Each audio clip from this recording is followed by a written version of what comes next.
Warning, this is a conversation about football. This episode features 3 English teachers talking about Euro 2020. 1. For quite a long time. If you don't like football, then obviously feel free to skip this. It's all right, we won't cry. Well, maybe a little bit. But if you fancy joining us, you are very welcome. And I'm certain that there will be bits of English that you can learn and prizes that you can win. Yes, there is an actual competition in which you can win real prizes. We're doing a competition giveaway. Just keep listening or watching to find out more. So, having said that, let's now get started.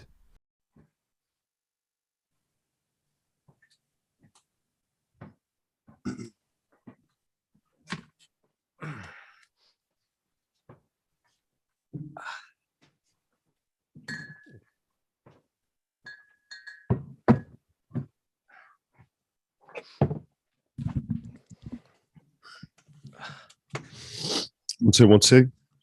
So hello viewers and listeners, thank you for joining us. Welcome to this Swapcast, this podcast crossover or whatever you want to call it.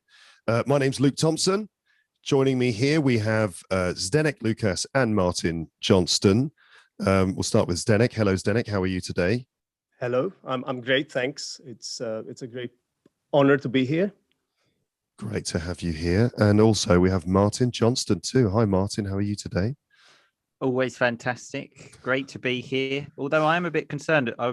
You said we're here with Luke Thompson, but I see you in a different place with a different voice. I'm starting to wonder if you're some kind of imposter.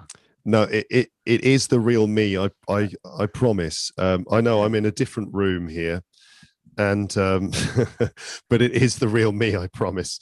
So, it's a long story, but I won't go into the details. But yes, I've got a kind of a cold and a bit of a sore throat, which means that I'm kind of losing my voice. But don't worry, everybody. All right, I definitely don't have COVID-19, and I'm certain because I have had 2 tests in the last 5 days, and they both were negative. I mean, negative in the good sense. Negative meaning I definitely don't have COVID. I've just got a really annoying cold, which is causing me to lose my voice. You had a late fitness test, though, I heard. And you were able to make the show, which was great news. That's right, a late fitness test. There was that's right. There was a chance that I wouldn't be able to do this last night. The voice was in very bad condition. I talked to my manager about it, and obviously the boss has said, just we'll see how it goes, Luke, and just we'll see in the morning, how the voice is. So we've decided it's probably for the best that we give it a try. Exactly. So yes, that explains that. And the different background is because different background is because I'm not in my normal flat. I'm actually I'm back in the UK, which was a very last minute decision. It's a long story. I won't give the details, but yes, here I am in England, and I'm in sort of my mum's room. It's a sort of office slash sort of cupboard room. I don't know what to call it. But there you go. All right. But it is me, I promise. Even though I sound different and it looks like I'm in a different place, I promise it is me. I am Luke from Luke's English Podcast. I haven't been replaced by some kind of football knowing imposter. It's like that thing of like, what was it, Paul McCartney, of like he died and someone else came in. It's maybe the same thing happened with you. You're going to start a conspiracy theory at this rate, Martin, exactly. That Luke is dead, that I've been killed and replaced by some body double. But you regenerated like Doctor Who or someone.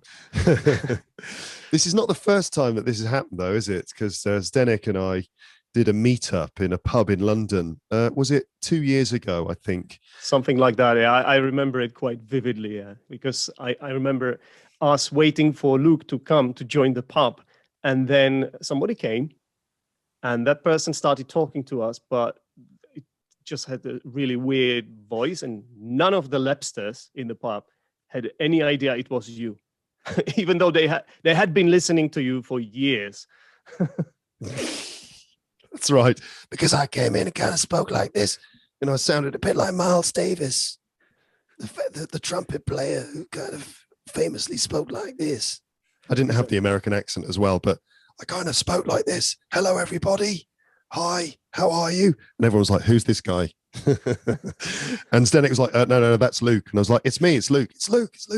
And then it's like, and they're like, no, you're not Luke. We know Luke's voice, and that's not Luke's voice. So please go away. You're blocking the entrance. It was kind of like that. Right. Anyway, football. We are here to talk about football. So let's do this. We are here to talk about Euro 2021. I don't know, is it Euro 2020 or Euro 2021? It's both at the same time. Exactly. Strange, isn't it? Make your mind up, I think. I go for one or the other. I think I'm going for Euro 2020 because that's the official name of the tournament. Okay. So we're here to talk about Euro 2020, especially England and the Czech Republic, because obviously Martin and I are English. Zdenek is from the Czech Republic, so we will be focusing on that a bit. Although we'll be talking about the tournament in general. Listeners, you're going to listen to 3 English teachers talking about football, okay? And there are going to be some giveaways. That's right, special giveaways from us to you as part of a little competition that we're doing. You can win stuff. So keep listening and watching to find out the details. Let's introduce ourselves briefly. I'm going to ask both of you who you are, where you are, and who you are sponsored by. And because we're not sponsored by a soft drink manufacturer. Maybe after this podcast might be different once they watch this. Coca-Cola could be on the phone in a few hours, so you never know. But at the moment, no, yeah. Considering we did the Ronaldo move, I think Coca-Cola will be on the phone saying, "What did you do? Our share price dropped even further." Although I read that's actually not true, because I read an article about that saying it. So first of all, it went from like 252 billion to 248 billion. It was like 1%, and they said that movement is actually quite common. And they said the main market is in America. And although Cristiano Ronaldo is also famous in America, no one's bothered about football there. If it had been someone like LeBron James, then that could have, but I don't think they're watching a press conference about, who was it, Portugal? I can't remember. So that apparently is nonsense. So I've debunked that myth there for you straight away. And we know, don't we, that all publicity is good publicity, ultimately. Exactly. So it's probably only helped Coca-Cola further. I would say so, yeah. Yeah, their incessant rise or inflation, I don't know what to call it, as it cannot be stopped. Anyway, so who are you? Who are you? Where are you? Who are you sponsored by? And what is the name of your podcast? Just tell us those things first. Zdenek, we'll start with you. All right. So who am I? I'm Zdenek. Nice to meet you all. I'm an English teacher from the Czech Republic. So I'm pretty much outnumbered by English teachers here.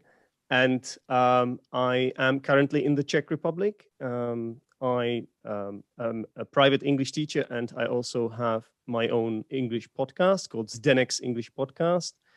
And lately I've been teaching English using board games. It's like my sort of like a speciality, or what you might call it. And and I love football, and that's why I'm happy to be here. Fantastic. Could I just add an additional question, which is, what's the current temperature of the room that you're sitting in?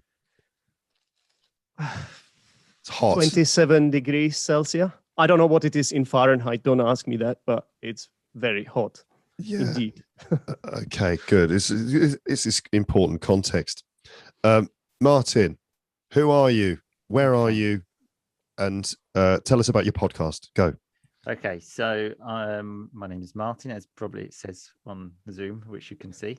And I'm from England. I'm originally from Essex, but I currently live in Sicily, which is where I am now. And my podcast is called Rock and Roll English, if I move my head here. And You might notice it's the only English podcast that has a grammatical mistake in the title because I'm missing an apostrophe, which kind of tells you everything you need to know about rock and roll English, because it's, who cares about apostrophes? It's kind of rock and roll. It's like we're doing our own thing, like sod punctuation and this kind of thing. And so I record conversations with my friends talking about everything and nothing at the same time, telling lots of funny, embarrassing stories, and just trying to have a good time, really. And that's basically how the podcast works. And temperature in the room, I'm not sure about in this specific room, but I know it's 37 degrees outside today, and generally this room gets hotter. So I think towards the end of the match, like a football match, you will see me sweating up quite a lot. If it goes into extra time, I don't know if I'll be able to make it, but I'll do my best. We might need to have one of those breaks that they have in the game sometimes. Yeah, where they all the thing about those what do they call those breaks? Refreshment breaks or something like that. Refreshment breaks. But the thing about those refreshment breaks is, right, all the players, they stop, they go to the side of the pitch, and they all are given bottles. But do those players understand how to drink? Because a lot of them are pouring the water on their heads, splashing in the face. It's like, guys, you're great at football, but you really need to work on your drinking abilities. That's true. And sometimes they squirt it, and it looks like just not going in the mouth. And you think, it's going everywhere except the place it's actually supposed to be going, in your mouth. Someone needs to give these guys training on how to drink. That's all. But we might need refreshment breaks at some point. If only we had bottles of refreshing beverages that we could, drink from in the room. Okay. Now, next question. So, what is your special giveaway? Let's move on to that. Zdenek, what's your special giveaway for this competition that we will be explaining during this conversation? Yeah, so I've decided to give away a course that I've recently rustled up. It's called English Through Role Plays, and it focuses on spoken English mostly. There's some target language there, and I try to make it funny. The videos there, and the main task for the learners. It's an online group course. Yeah, so I'm gonna be there with the learners in a little group, and the main task is a role play always. So I'm gonna be giving this away, and it's a course which consists of 6 classes. Okay, so the lucky winner will have free access to all 6 classes in this course. Three winners. Mm-hmm. Did you get that, everyone? That your chances of winning this have just gone up by 200%, I think. Maths was never my strong point. A lot. It was 1, now it's 3. That's got to be 200%. So this is it's why you did that 3 there, Luke. This is actually a big thing in Italy. If you do that here, everyone thinks you're crazy. 3 is this. Oh no, it's not. It's not offensive. Everyone just thinks you look stupid. I did that once, and then they laughed my 3 out of the room. What do you think you're doing with that 3? So yeah, I always do this now. So just an interesting fact about the number 3. Yeah, it feels so much more natural. It is easier just to do that because it's this, you do this. It's difficult. Okay, so they are right about that, the Italians. It's easier, isn't it? Yeah, because gestures are a big thing in Italy, aren't they? Exactly. Yeah. Gestures are it's important. You've got to get your gestures right. The problem is though, when you're counting, you have to go 1, 2. Actually, no, that's the way I count. Forget that. I just obviously can't count. Counting to 3 is quite a big deal for me, obviously. You need to work on that, Martin. Yeah, exactly. Okay. So Martin, what are you going to give away as part of this amazing competition? So I'm going to give away 3 months access to the Rock and Roll English family area, where there are lots of extra podcasts. In fact, there are over 600 extra podcasts. They've all got transcripts. We have weekly conversation classes. There are video lessons and lots of other great stuff. Oh my goodness, you've been working hard. Yeah, really hard. Yeah. Well, the lucky winners, 3 months. See, I did it right that time. Yeah, you did See it. that? Yeah, exactly. Three lucky people can access your family. Okay, yeah, that and listeners and viewers, that's not his actual family. That's just that you're not allowed to access that. Okay, but no, 3 months access to come and live here with my wife and my daughter. Just full access to the family. Exactly. Wow. It's more than I expected. You get to sleep in bed in the middle between me and my wife for 3 months. No, the Rock and Roll Family is the name that you use for your special paid service, Exactly. which you put a lot of work into. And yes, 3 lucky people will be able to access all of it. Okay. Although I didn't actually know it was 3 people, but okay, that's fine. Well, sorry. That's again, it's rock and roll vibe. We go with the flow. Yeah. Well, I mean, you guys are offering these courses that you've put your blood, sweat, and tears into. I would offer free access to Luke's English Podcast Premium, but you know what? I actually can't. Like, I logistically am unable to do that because it's just not one of the system that I use for Luke's English Podcast Premium doesn't allow that to happen.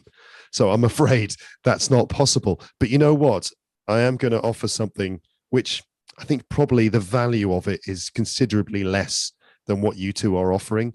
But I'm going to offer those 3 people a Luke's English Podcast mug each.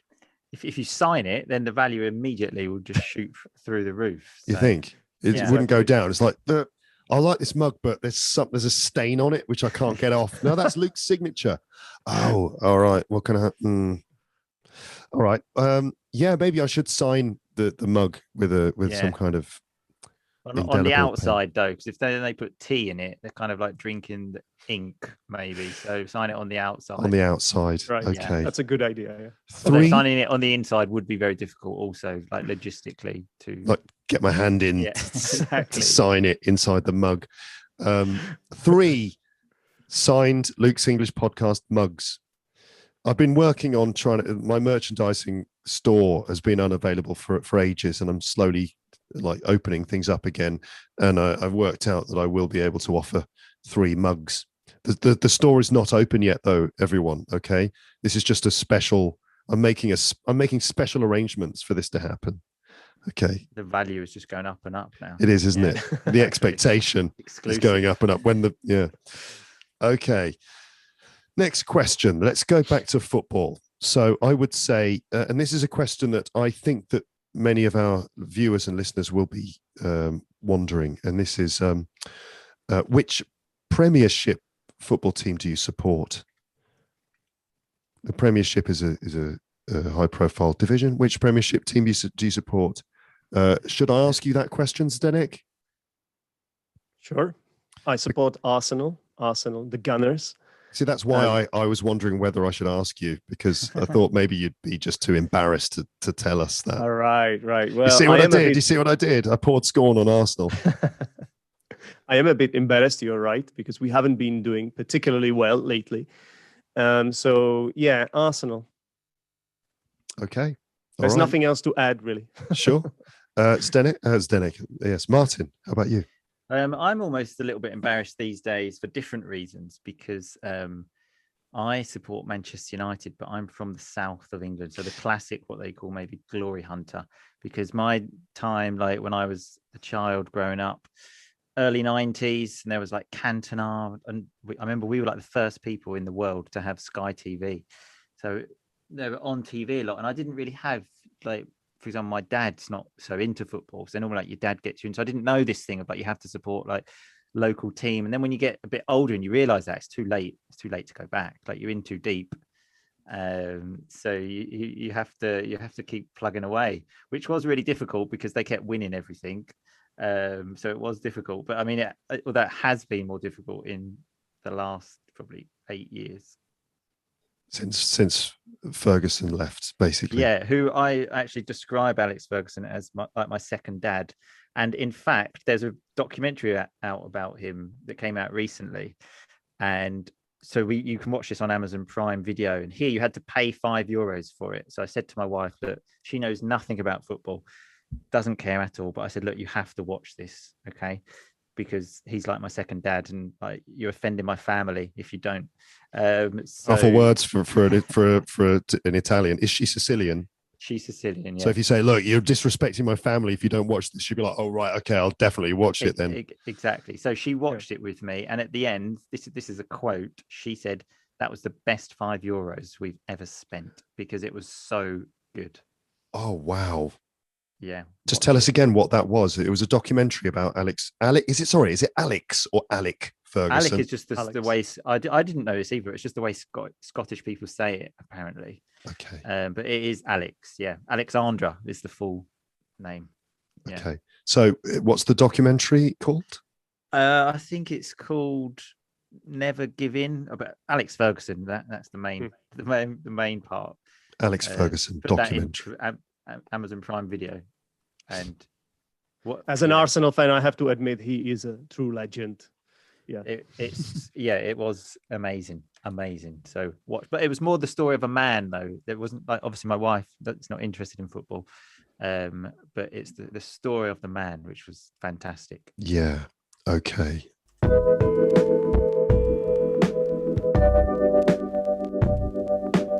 So it's now time to give details of the competition giveaway. We didn't give details before, but here they are now. So the details are this. You will find a link in the description to this video, this podcast, or whatever. There is a link to a Google form. Just put your email address in the Google form. Now, we're not using those email addresses for marketing. We're not going to use them. We're not going to give you spam. It's just for this competition, we promise. So put your email address in the form, send it off. And so the deadline for this is the 6th of July, midnight, 6th of July, Central European time. Okay. Put your email address in. What we will do is all the email addresses that will come in, we will select three randomly, okay, from all the email addresses that have come in. And those are the three winners. Okay. So all three of those will get these things. They'll get Zdenek's prize, they'll get Martin's prize, and they'll get my prize. Okay. Zdenek, what's your prize that each of those three people will get? Mm-hmm. So my prize is participation in English through role players course. So it's 6 lessons, 6 80-minute lessons. Okay, great. And they can find the details of that course on teachersdenek.com. teachersdenek.com. My voice is nearly gone. Links in the description for teachersdenek.com, the details of the English through role plays course that he's mentioned. But each of those three winners will get free access to that course. Nice. Okay. And Martin, what are you offering to each person? So I'm offering membership to the Rock and Roll English family, where there are lots of extra podcasts with transcripts, and we even do weekly conversation lessons. I wanted to give 3 months for 3 people just to make it sound good, to round it off 3, but unfortunately I might be bankrupt if we do that. So if we do 3, I'm going to give the 3 people 1 month's membership each. Okay. And then for me, my prize is that those 3 people will each receive a Luke's English podcast mug. Okay. All right. So check the link. You'll find a Google form where you can put your email address in, and we will pick out 3 email addresses from all of the ones that we receive, and those 3 people will receive the prizes. Okay. There you go. Right. Let's get back to the conversation. Next question is, are you a football expert? Zdenek, to what extent are you an expert? Well, you introduced this show, or what you might call it, by saying we are no experts. You did what we call an disclaimer, but I was actually feeling like if I am an expert in anything, it's football. So I would like to think I am, because I have, ever since I was a little boy, I have always had football as my number one interest. And I've played football almost my entire life. And I love it. I watch a lot of football in my spare time, and yeah. Okay, well, sorry for like. I forgive you, Luke. Yeah. Okay. Good. All right. Great. Good. Martin, how about you? What's your level of expertise?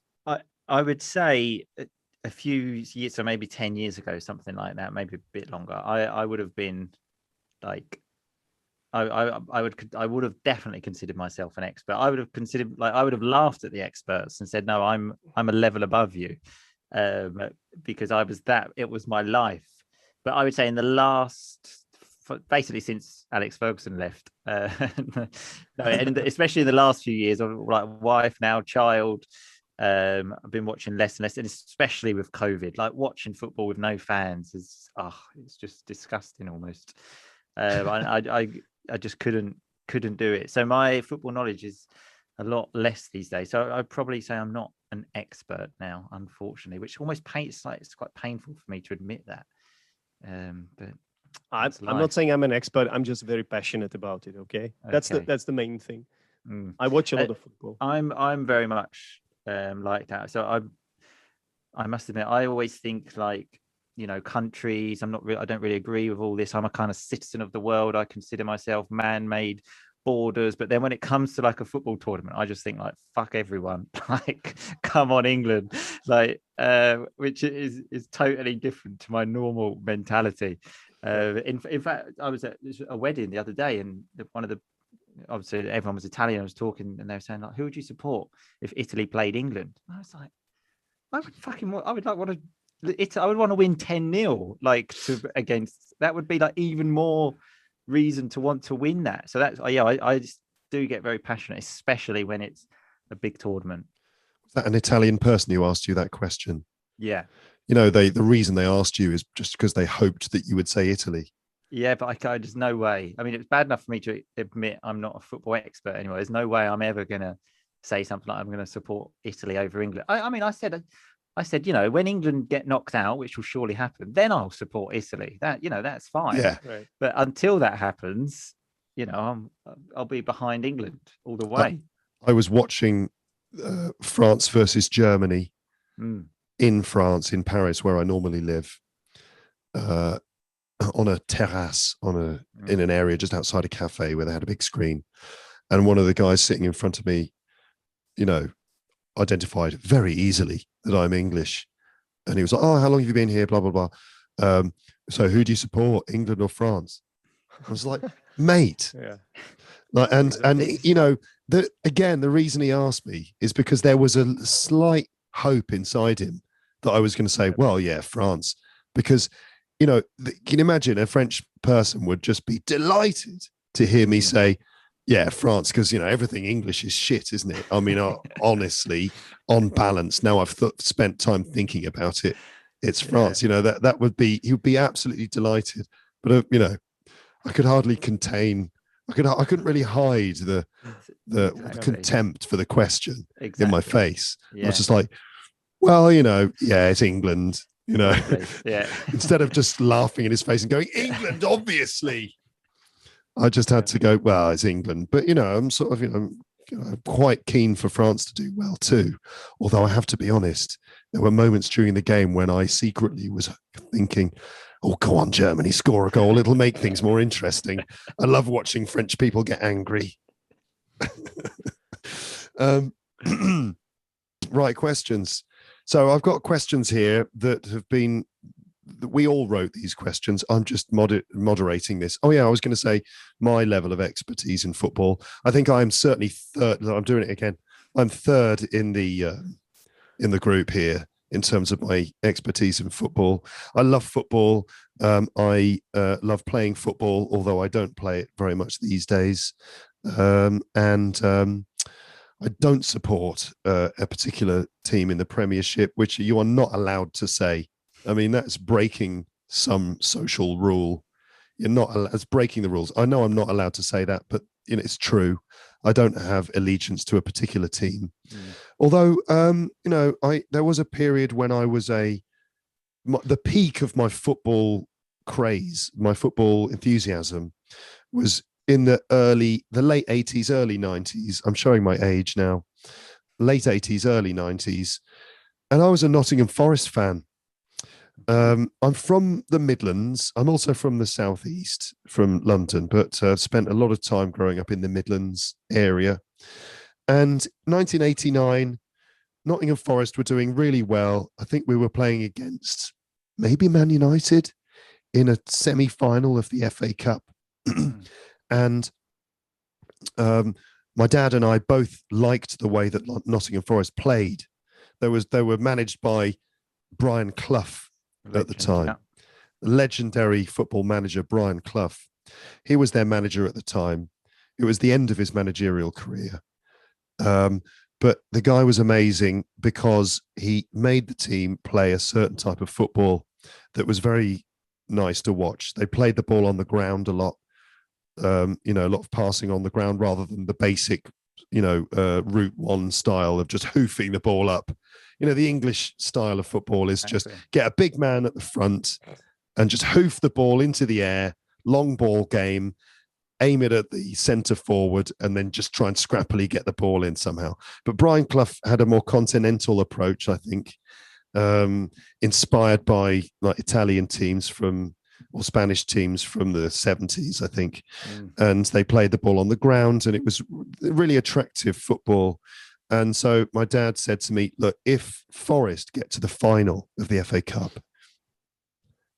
we're going to go, he said. He didn't say it in that voice. My voice made it sound scary. We're going to go. I was like, do we have to? If Forest get to the final, I'll buy us tickets and we'll go. And I was like, that sealed the deal for me. I was about 11 or 12. And so that was like, bang, sealed. I'm a Forest fan now. They didn't get to the final, but they were good. And in 1990, they were even better, and they did get to the final. And we went to Wembley and watched. Are you sure it wasn't 91? Yeah. The famous one with Gaza. Yeah, it's 1990. Got injured. Yeah, it's 1991. But it doesn't. Who cares? Yeah, I got it wrong. This is my football. The old days. I remember just reading. I was a kid, like reading books and things about football because I was just so interested. In fact, I remember about Nottingham Forest finding out. I remember specifically being in the school library reading, and you're supposed to read some educational book, and I found a book about football and finding out Nottingham Forest had won the European Cup twice. And I remember thinking, blind, but that must mean like everyone's won it. Like even like my Sunday team have probably won it. But I didn't realise the whole story that they had the magical Brian Clough. They were great in the 70s, and then they were good for that brief period. But yeah, you're absolutely right. It was 1991, of course. 1990 was like, well, Manchester obviously United, Crystal Palace. Manchester United, Crystal Palace. Sometimes this is just how rock and roll I am. In fact, I was literally doing this the other day. I was just sitting there, and my wife said, "Like, what's the matter? What are you thinking of?" And in my head, I was just trying to name the winner of every FA Cup final from 1990. So, trying to spend my time really productively. She was like, "What are you doing?" I was like, "Oh, nothing." And then she insisted, and then when I told her, she just sort of looked at me like, "You are pathetic." And I sort of like had my head down. So, yeah, I know. I have to admit, Martin, I do the same thing. But my interest is in international football and the big tournaments, and I do that too. I try and make sure that my mind is not going soft. Yeah. Sometimes exactly. I will be like, right, okay, come on, let's remember all the World Cup winners, and I'll go through all the years as far back from 1966 because before that it doesn't count, right? Doesn't count exactly. Is like, okay, England, Brazil, 1974, Germany, 78, Argentina, 82, Italy, right, 86, Argentina, Maradona, yeah. 1990, Germany, yeah. Sorry, 1994. Brazil on penalties. Baggio missed the penalty for Italy. Terrible year for Italy. Yeah. 1998, La France. La Belle France. Yeah. Zinedine Zidane and Emmanuel Petit. They were the host, weren't they? They were the host of the tournament. They were the host. Are you trying to take it away from them, Zdenek? And whilst we're on the host, I've got such a great fact that I need to get in somehow, and this is the nice opportunity. I've read a book once. When I bought the book, the title was "Why England Always Lose," But then they actually changed the title to the Economics of Sport, and I thought that made that second title. I wish I had that on my bookshelf because that makes it look so much more like an intelligent person's book. Whilst I just had Why England Always Lose, and there was only just like one chapter on that anyway. And anyway, they said about hosting a tournament, so like the World Cup, the Euros, or the Olympics as well. And they said, like, because they always say it's a good investment for the country. And they said that's actually not true because the country end up losing money, but it brings this feeling of like togetherness. And suicide rates in every single country that had the Olympics, the World Cup, were reduced that year by more than 50%. That's crazy, by more than 50%, because people just feel more. You feel like you're part of something. Doesn't surprise me. Yeah. But what about in the immediate aftermath?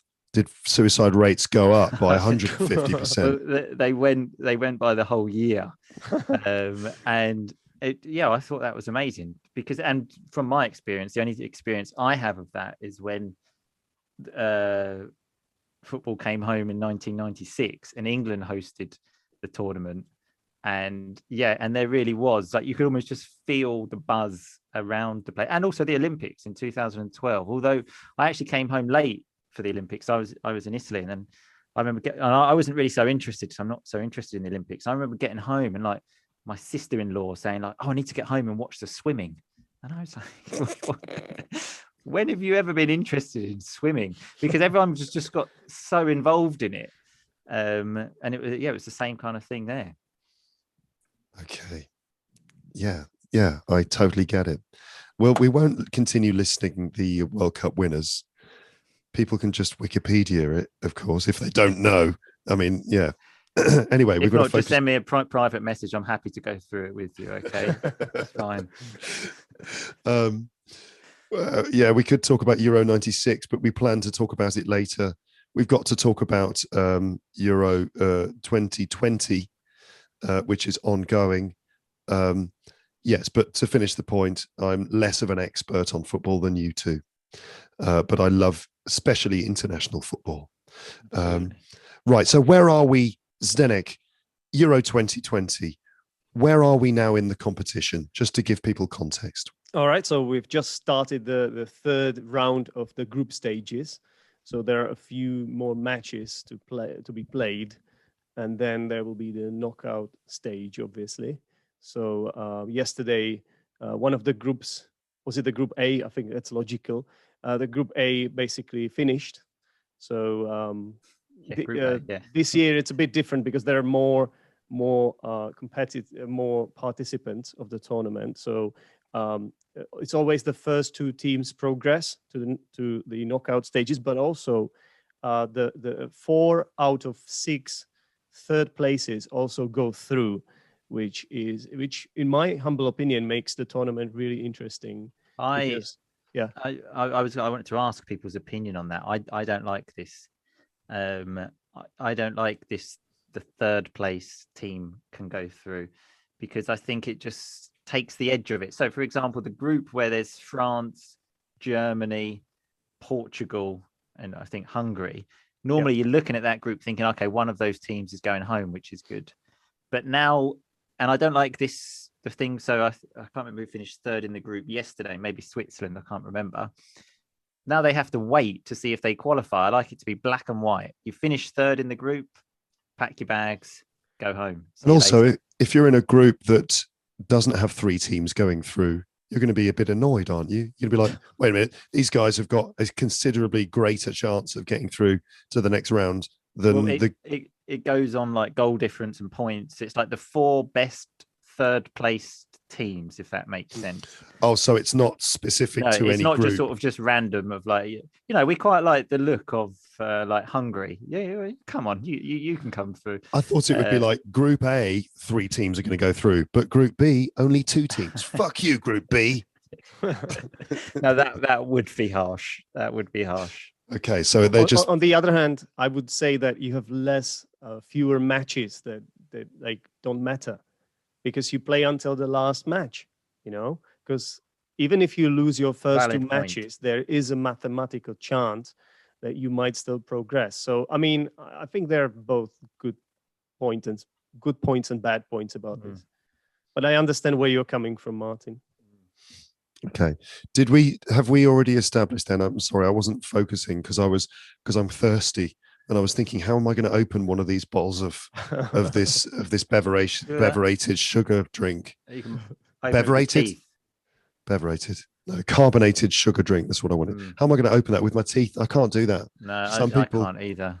I've got a friend who can do that with his teeth, but normally no, big scary men, muscly. You've lost your voice. Don't lose your teeth.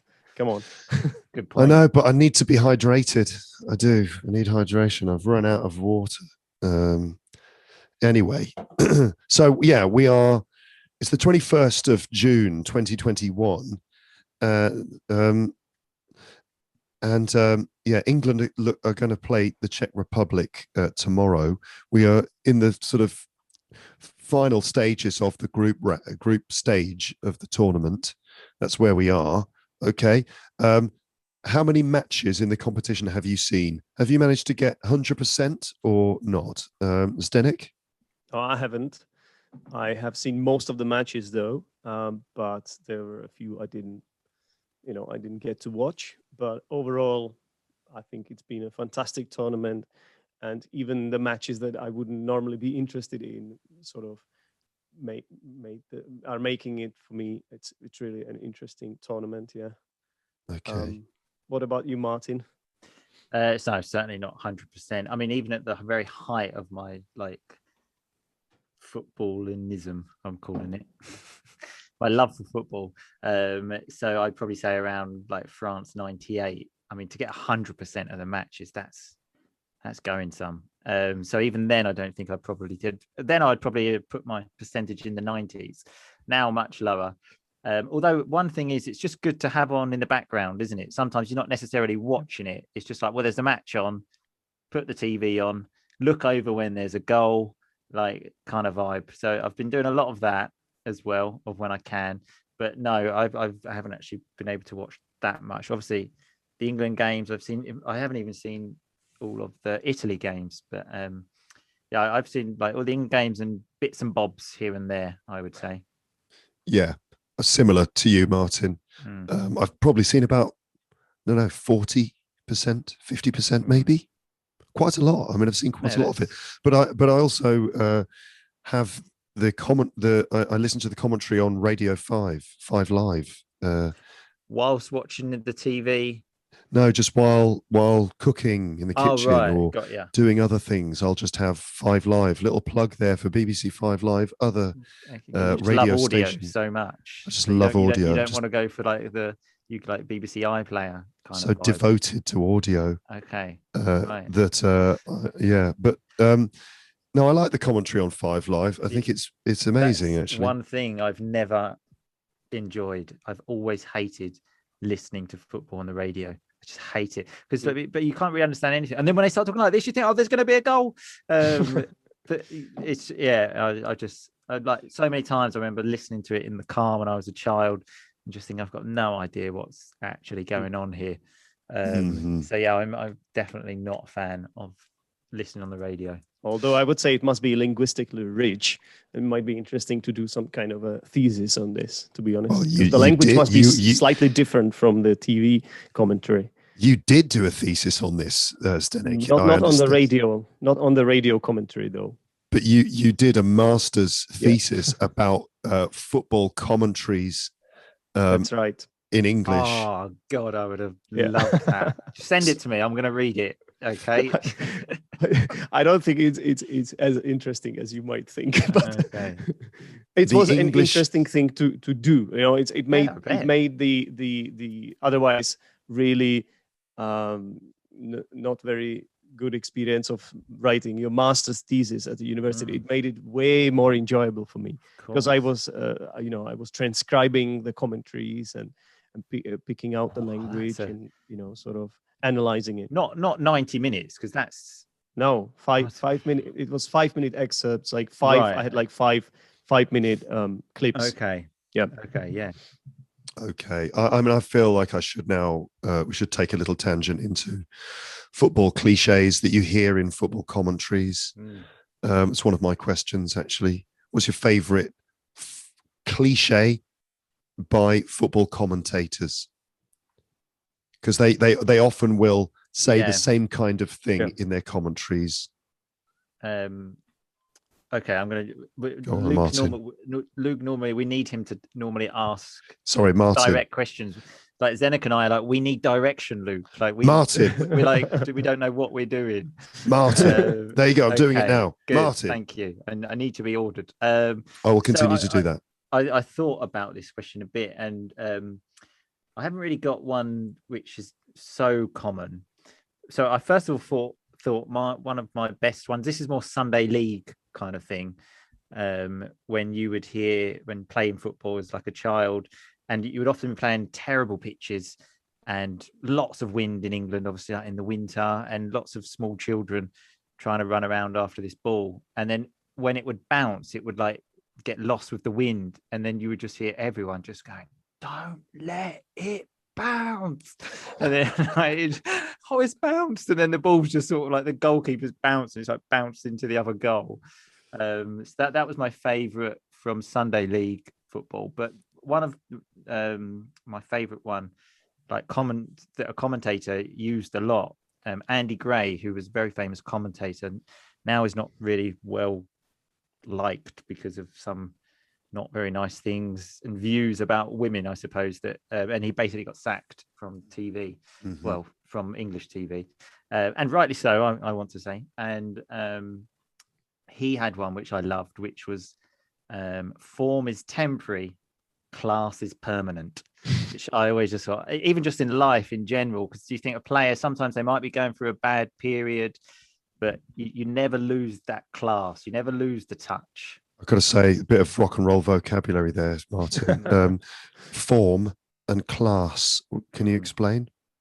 Well, so form, in this context, would be how well a player is playing at that time. If you're in good form, you're playing well.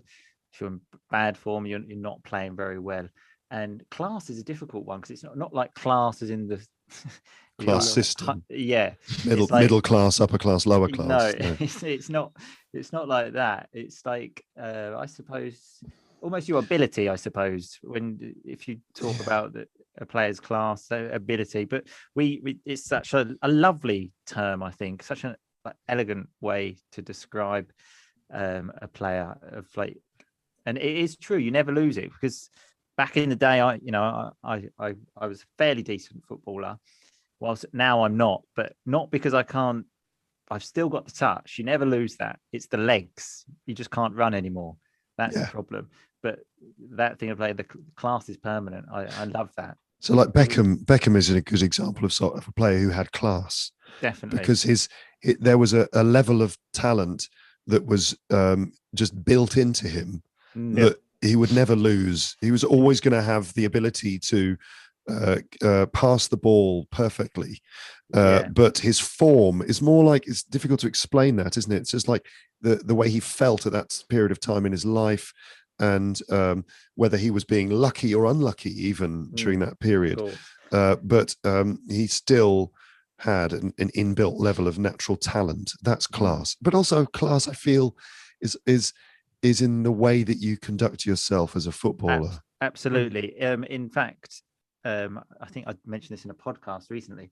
A form of class of a person, which I always think is, you can see someone as a classy person if you go to a pub, and you're at the bar, and then there's a person at the bar. They go to serve this person a drink, and he or she says, "No, sorry, he was before me." And you think, "Oh, like that's a class, touch of class." That is a touch of class, like, because you have to be, It's just like, because I like that. The bad thing to do in that situation would be to elbow the other person out of the way. Exactly. But which often happens. Guinness, please, mate. Yeah, which often does happen. So when someone actually says, "No, this person was before me." And going back to the footballing example of class, another thing I always think of a player that has class, they always have time on the ball.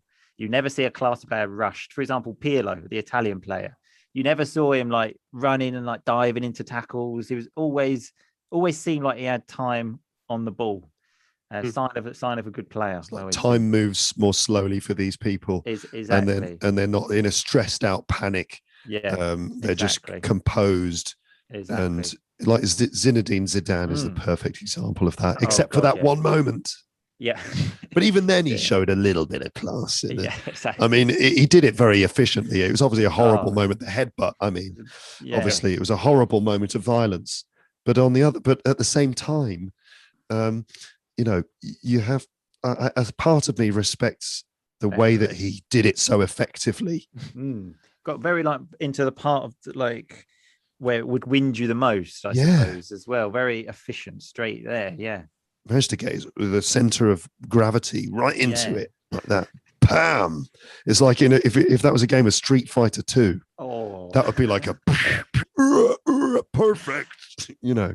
What a game as well, Street Fighter 2. Oh yeah, let's not start. Don't get me started on that.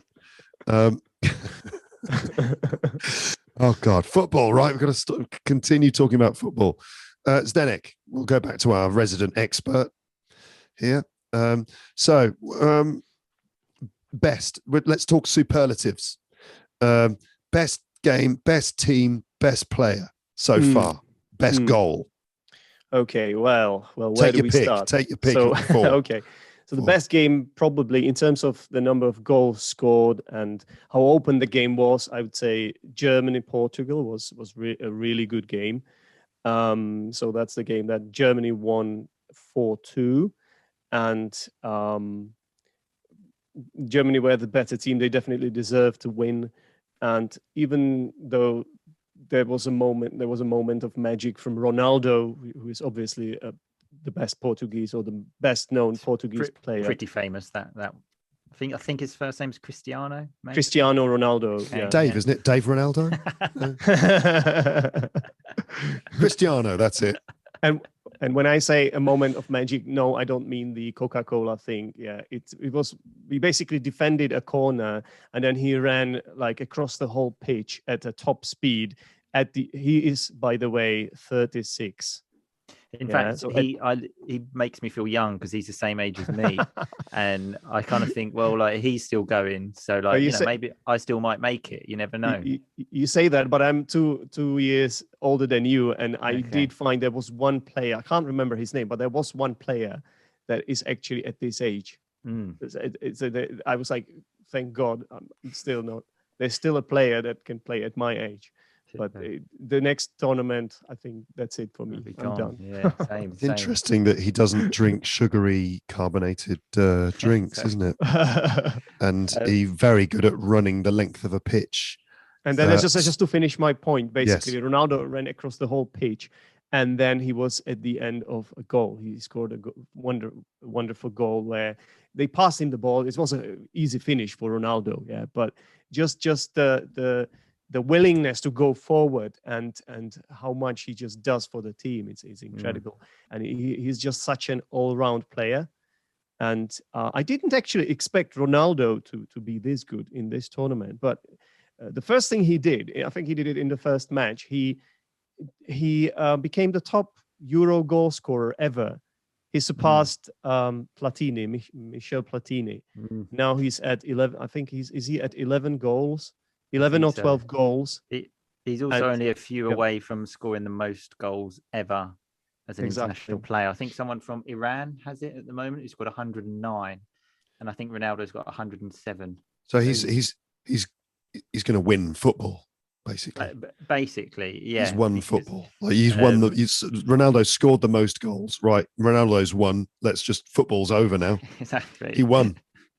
And because as we were mentioning how he looks after himself. And I always think a great comparison of this is Wayne Rooney, who is actually a year younger than Ronaldo. And if you go back to when they were playing at Manchester United, Rooney was 18, Ronaldo was 19. Rooney was actually considered the better player. The only difference is Ronaldo looks after himself, and Rooney's been like drinking beer, eating fish and chips in his spare time. So that's why when he got to the age of 30, his career just nosedived. And then he played in America. He went to Derby, and I think he retired at like 34. Whilst Ronaldo's 36 and is still ripping it up, as we say, like still doing extremely well. Imagine really, all right, Ronaldo, take it easy, mate. You're making the rest of us look bad. I mean, the perfect example of this, there was a video, I think around about 2014, of Rooney, a few days before a match, having a boxing fight with his friends, and it was another footballer, Phil Bardsley. You can find this on YouTube. And Rooney actually gets knocked out. So you can imagine Ronaldo like in an ice bath, and then there's Rooney with his boxing gloves on going, come on, and getting knocked out. So that's how they prepare for games. So obviously it's strange that Ronaldo's still playing and Rooney isn't. Yeah. Amazing. Oh dear. So he was, for me, Ronaldo is has been one of the best players so far. But at the same time, a little caveat, it's kind of too early to say really, because it's gonna come down to those knockout matches really, Of course, because then I don't think a player who finished in the group stages, whose team finished in the group stages, will be one of the best players of the tournament. It's not how it works usually, right? So also in the last World Cup, I think Ronaldo scored a hat-trick against Spain in the first match. Exactly. And then they didn't actually do very well, and then everyone just kind of forgot about him. So it is exactly what you just said. He's incredible. How many tournaments has excuse me? How many big international tournaments has he taken part in now? Here we go again, Martin. Okay, so Euro 2004 was his first, and then he's been at every tournament since then. So 4, 6, 8, 10, 12, 14, 16, 18. So international, this is, I suppose, his 9th tournament, and he's. Oh, you're counting the World Cup. Euros, okay, Zdenek, did you see how good Martin? Well, Martin is certainly an expert here. He's the expert here, so. I was just impressed by your ability to count like that: 2, 4, 6, 8, 10 for an English teacher. I'm joking, of course. Everybody, please add irony to that. Okay, so we're focusing on Ronaldo. I mean, there's so many other players and so many other teams and games that we will not be able to mention during this conversation. I mean, Kevin De Bruyne is outstanding. He's got to be the best midfield player in the world. No, didn't he not play in the first match because he was injured? I think he didn't play, and then he went on as a substitute, final, I believe. But then in their second game against Denmark, which by the way was again one of the best games, I believe, especially because of the way the Danish played. They were amazing. They were all over the place. They were the better team in that game, actually. What? Yes, they were the better team. I saw that match. Why didn't they win then? Look at the stats. Look at the shot stats and all that. But the reason Belgium won was because actually then they brought on some really good players. One of them was Hazard, and De Bruyne scored 1 goal as well. So then it was about a few really good team things they did in that match. Bit of selection. But that sounds to me like they were the better team then. No? If they made some changes and brought on better players and then ultimately prevailed in the game, they're the better team then, aren't they, by definition? I know what you're trying to say. I know what you're saying. I'm just being... what's the word for it? It's annoying, I suppose. That's one of the things that's one of the things, going back to the football commentaries and the cliches, that you often get that, where people say, I think that, I think we should have won that game. I think it was, it's like, well, if you should have won, why didn't you win? Ultimately, the only way of deciding that's it. It's like, we didn't deserve to lose, or we deserved to win. If you deserved to win, you would have won, because it's true, because ultimately the only test of whether a team is more successful or better is if they put the ball in the goal more than the other team, right? And look, what is it? Wind? I mean, it's not Sunday league football that Martin was playing in the past, where the wind is like maybe the most important player on the pitch. And if the ball bounces, the wind will blow it into your goal. That's not happening here. I mean, what other factors are there beyond just what's going on the pitch? You can have a bad refereeing decision, VAR, everything. Like, there are lots of things that can go. I mean, as well. So let's go back to the 2010 World Cup. Okay, England, Germany. Germany are winning 2-0. England score a goal, 2-1, right before half time. Frank Lampard lobs the goalkeeper, hits the crossbar, bounces down like a yard over the line. Like, now, a moment like that, I mean, probably England would have lost anyway, but that changes things so much, because then it's 2-2. England are on the front foot, coming into half time. Everyone's like pumped up. And then how that changes the sort of like feeling in the game. And then they're going in half time annoyed and then end up losing. So moments like that can make a big difference. I totally understand what you mean. I mean, another point of view is to argue that those are excuses, that any other peripheral thing that affects things can be used as an excuse. Oh yeah, the decision didn't go our way. I don't know. But this was a clear and obvious error by the referee. Yeah, true. As we call it these days, and there was no goal line technology at the time, and we don't have to go too far with the Maradona goal with his hand, right? I'm sorry, the England goal against Germany in 1966. Don't forget that. Of course, exactly. And if you as well go back to Euro 96, so England, Scotland, it's 1-1. Scotland get a penalty. If that goes in, and if Uri Geller, who was above the stadium, like moving the ball, as he was about to, just for people that don't know the story, this Scottish player was about to take the penalty, and then just as he was about to hit it, the ball moved, and there was some crazy man in a helicopter above Wembley Stadium at the time, and said, who actually could bend spoons. You can't bend spoons. Exactly. But and he said he moved the ball.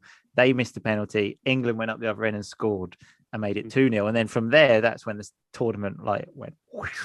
Yeah, but wait a minute. That moment. The fact that the Scottish player didn't score is, I mean, okay, the ball moved slightly before he kicked it. Yeah, but I mean, it was his fault ultimately. If it's not Uri Geller.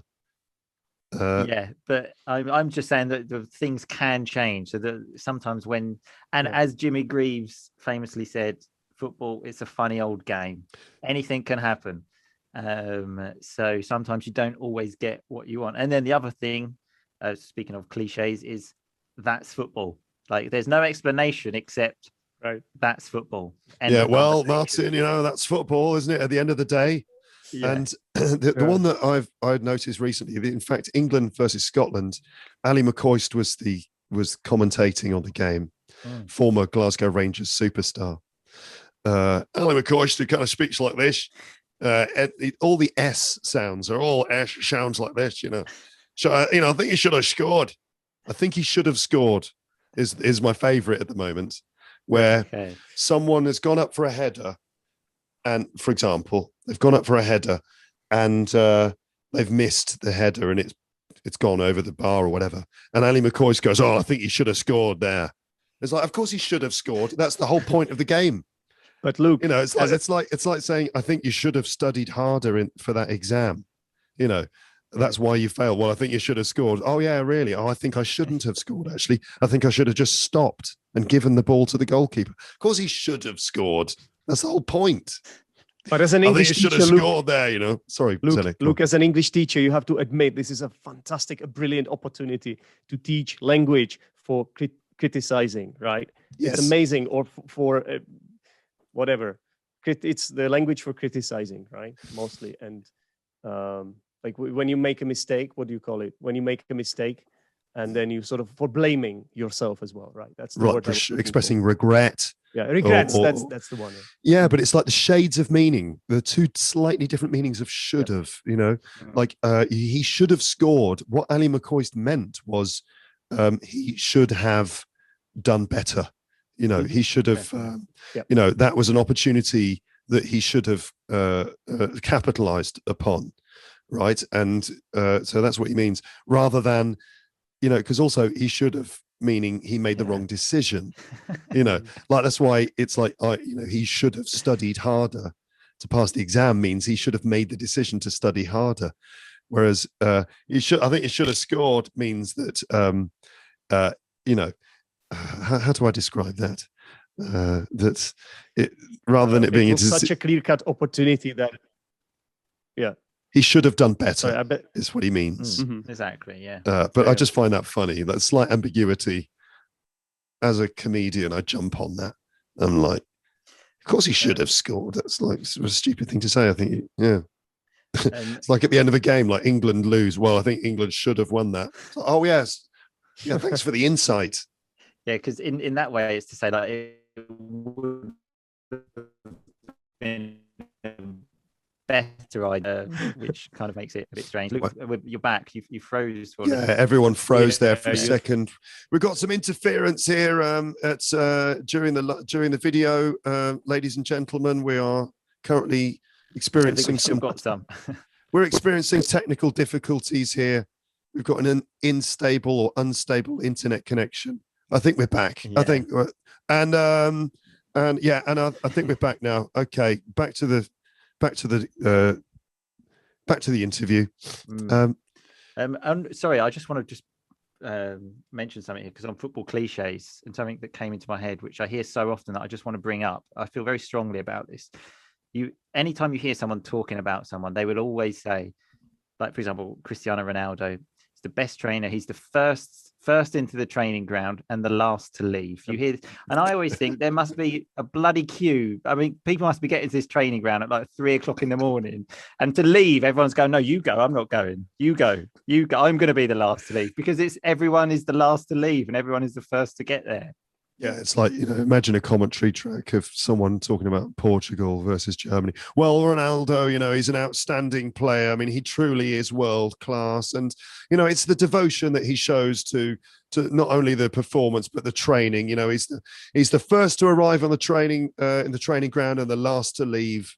And they're all competing to be the first and last to leave. So exactly. So they just live there, basically. Training ground. That's a good example of a cliche. Yeah, absolutely. Yeah, it doesn't necessarily mean it's literal, obviously. Yeah, of course. Yeah. It's just the commentator is trying to say that he's really dedicated. I think the only person I've not heard that for is Wayne Rooney, because he wants to get home, drink beer, eat fish and chips, and then have a boxing fight with his friends. Martin, maybe it does apply to him, but in a pub. Yeah, exactly. Yeah, it's the last to leave the pub. That's what the bar staff are saying at the end of the night as they're cleaning up the bar. I'll tell you what, that Wayne Rooney's impressive, isn't he? Not only in his performance, but in his training. He's the first to arrive in the pub and the last to leave. Exactly. And the other classics, like it's a game of two halves. I just wanted to say that, or the best defense is offense, right? Okay, yeah. And another classic one is take every game as it comes. So we're not looking too far into the future. Just take every game as it comes. So you can guarantee they will say that. Yeah, they'll say like, oh, for example, you've qualified for the next round. Now you're like thinking of the final. Well, we're just taking every game as it comes, really concentrating on the next game. That's Harry Kane speaking there. Yeah, I can hear Harry Kane. I can detect Harry Kane in your voice there. Don't forget to add, obviously. Well, obviously, we've gone out there. We've done our best. We've just like the manager, the boss has told us to, just have fun and let our feet do the talking. Obviously, that's what we've done, and we're just taking every game as it comes. We're just, and obviously, everything's obvious. It's like, and another classic, like, speaking of interviews, I remember years ago, Michael Essien, who was a Chelsea player, they played a knockout game of the Champions League, because the footballers are just such robots. They have the standard things to say, take every game as it comes, blah, blah, blah. And they said, oh, like, you played well, you scored a nice goal. And he said, well, the important thing was just to get the 3 points. We're not playing for points. This is the knockout part of the tournament now. So you're just talking absolute rubbish. It's just the Rolodex of phrases just going through the brain. Well, just like, we've got to get the 3 points, and just someone grab him, someone just get him away from the microphone. Do you have this Exactly. cliche that players would say at a press conference before the match when they ask them like, "What's your strategy? What's your game plan?" And the managers would say something like, "Well, we have to score more goals than them." Do you have a cliche like that? We say it all the time in really? No, I in mean, my country. We say it that's all the time. ridiculous. No, Do you say it in English as well, like that? Yeah. Yeah. I mean, I've never heard a manager say that, because that really is like what we were going back to, like, should have won, to say, like, in that context of, like, it would have been a good idea to win the match. Like, that's crazy to say, like, well, the main plan is to score more goals than them. Yeah. But other than that, in the post-match conference, why did you lose? Well, they scored more goals than us. I think you would hear a manager say that. Wouldn't you? Ultimately, what's happened is that they've ultimately hit the net more than us. They wouldn't say they've scored more goals than us. They would use some sort of idiomatic phrase. Yeah. They've found the net more than us. Ultimately, they've had more possession. They've found the net, more than us. And I think that we should have scored on several occasions. Like, you should have scored more than them.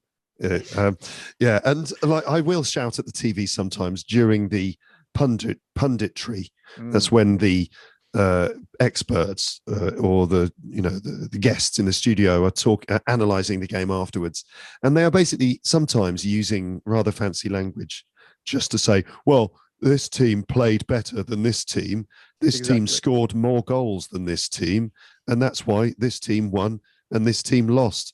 It's basic maths, isn't it? 1 is greater than 0.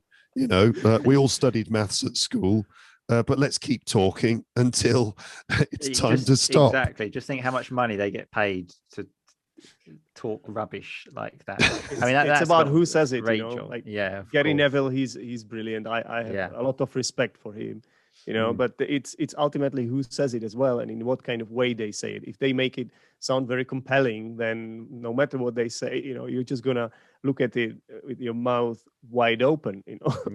Yeah, I mean, we're joking and stuff, but I actually, you mentioned Gary Neville, and there are others who do bring some really interesting insight to their comments, and some of them are great. And they're articulate and stuff. I mean, Andy Gray is not an example of that, because he was just full of cliches and stupid graphics, computer graphics on the screen that don't really tell us anything. Like, there's a yellow circle around the guy who's got the ball. Like, we know who's got the ball because he's got the ball. You don't need to put a yellow circle around him and then an arrow showing us where he's running. We know where he's running because that's where he's running. You don't need to point an arrow, a graphic arrow, and it's an over analysis.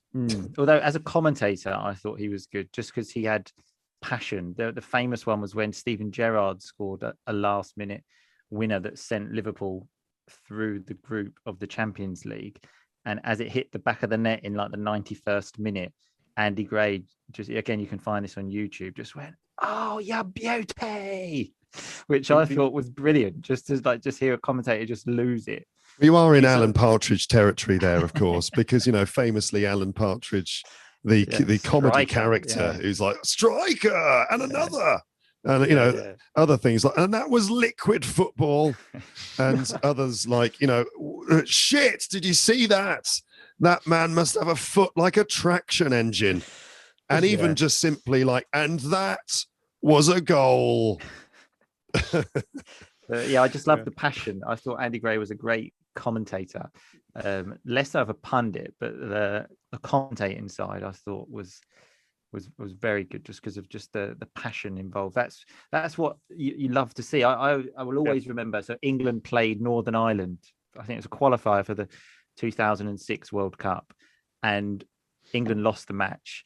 And they were in the studio after, Gary Lineker and then Ian Wright. And so then Gary Lineker said to Ian Wright, so they're trying to analyze the game. So what do you think? And then Ian Wright just went, I don't want to talk about it. I'm fuming. And like Lineker sort of looked at him and was like, well, you are being paid a lot of money to talk about it and give us your opinion. It's just, I just don't want to talk about it. I bet that's when Arsenal lost the game. We'll have that check back then, please, Ian. Thank you very much. Go on, Zdenek, sorry. I just said that that's when Arsenal lost the game. That's why he didn't want to talk about it. Well, that's what happened, basically. Yeah, Mhm. I always thought so. Just like that kind of passion. And another one I remember, Nottingham Forest legend Martin O'Neill. This was for the playoff in the World Cup. You know, the semi-finalists play each other when they lose for like the third place. Yeah. And it came to half time, and they asked him his opinion. He literally, you could see he was just sort of like this and just went, "Oh, sorry, I don't really know, because I think this is just the most pointless game in football." He's like, like two teams that got to the semi-final, so close to the final, very disappointed, and now we're making them play again. It's just like, this is just the most pointless game in football, and it's absolutely true. Like, who cares about that? Like England third and fourth positions. Yeah. England got there last time in the World Cup because they got to the semi-final. I didn't even watch it because I just it makes no difference. But it wasn't always happening, was it? Like, I remember the Czech Republic in Euro 2004.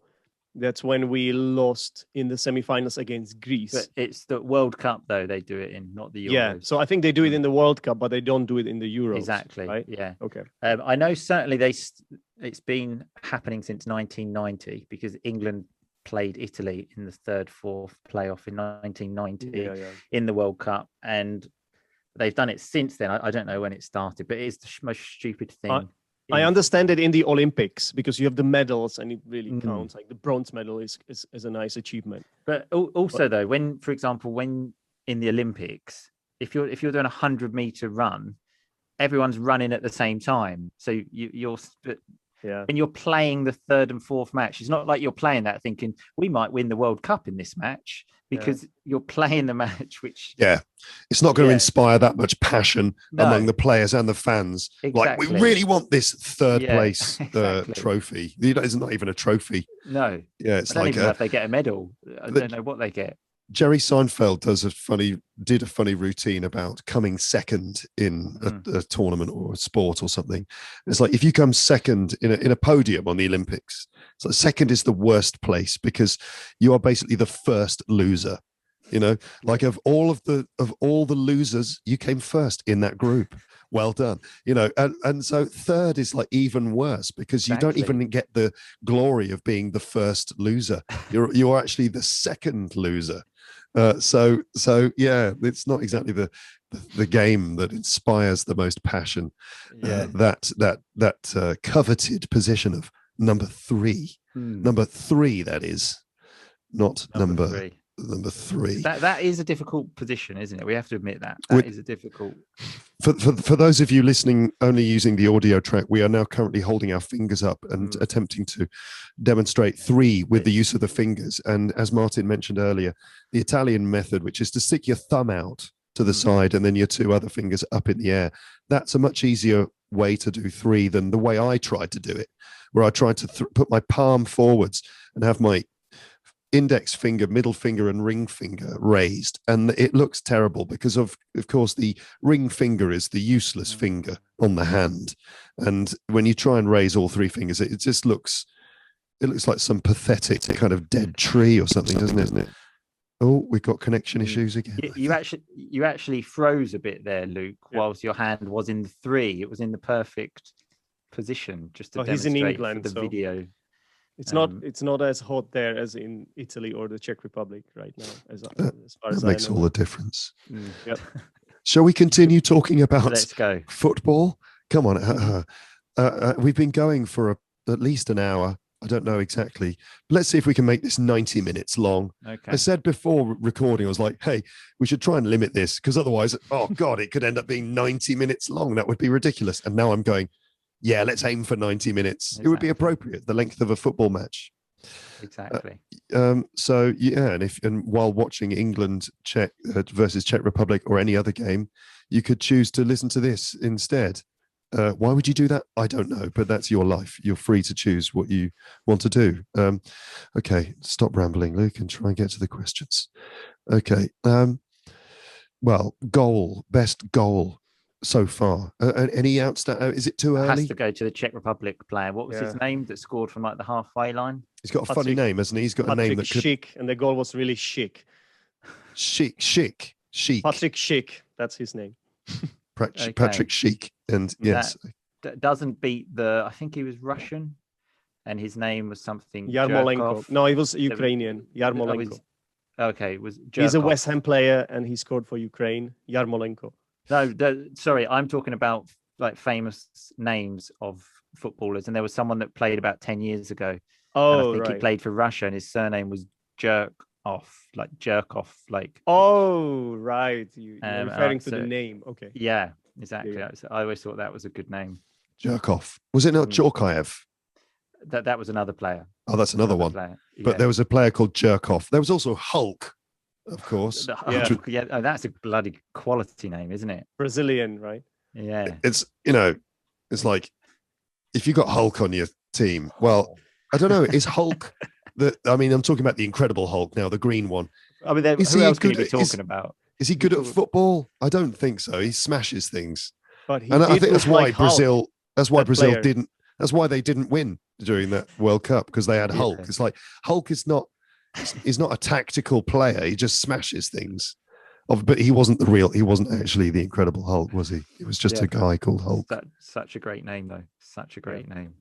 And we also have had Kaka, Yeah. which means shit in some languages. Yeah. It's actually Kaka, but anyway. Exactly.